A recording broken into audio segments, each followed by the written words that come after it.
of our celebration. 70 years is a long and beautiful journey filled with countless memories, experiences, and people who love Tatay. At this time, we would like to hear some birthday messages from his family and loved ones. First, let us call on Tatay's wife, Nanay Ine.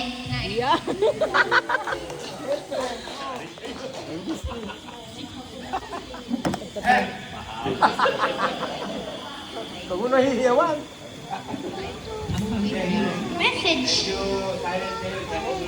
Message kayo. Happy birthday. Sana Kiss, kiss, kiss. huwag ka nang sisigaw sa akin. Kasi ako lang kasama mo sa buhay. Dadalawa na lang kami sa bukid. Kaya pakabait ka na. Happy birthday. Yung pagsigaw ko, pagsigaw ng pagmamahal yun. Kiss kayo. Sana sa birthday mo na to, dagdagan pa ng Panginoon ko sa iyong buhay. Mapapa at pagsasama. Happy birthday. I love you. Ngayon ko lang narinig yun, ha?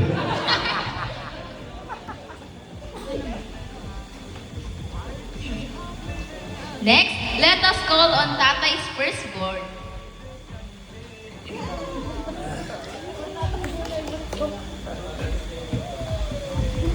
Mamaya nang dukutin. Mamaya nang dukutin. Hindi, tinatanong ko siya.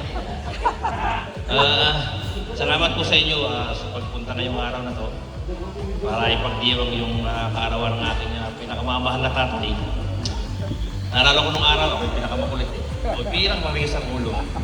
Sabi ko, it's time na balik ko yung kabutihan niya na ginawa sa akin. May wish ko, dagdagan pa ng Panginoong Diyos yung buhay niyo. Tsaka ibigay. Ilan po, salamat po ng marami. Mabuti natin duwan. Now, let us call on Tatay's second-born, Tito Arnie, to give his birthday message.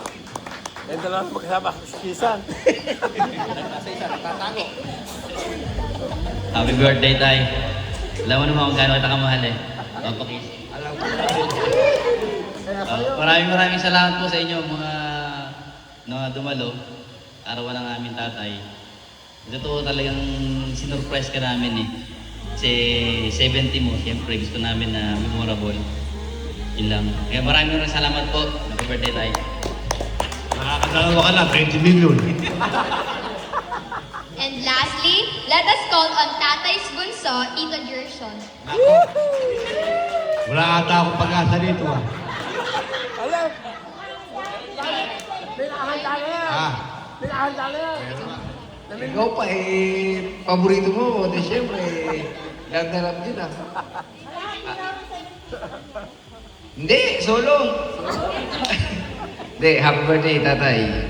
Hindi ko na pahahabain kasi gutom na sila eh. Alas 12 na. Tara na po, pila na po tayo, kain na.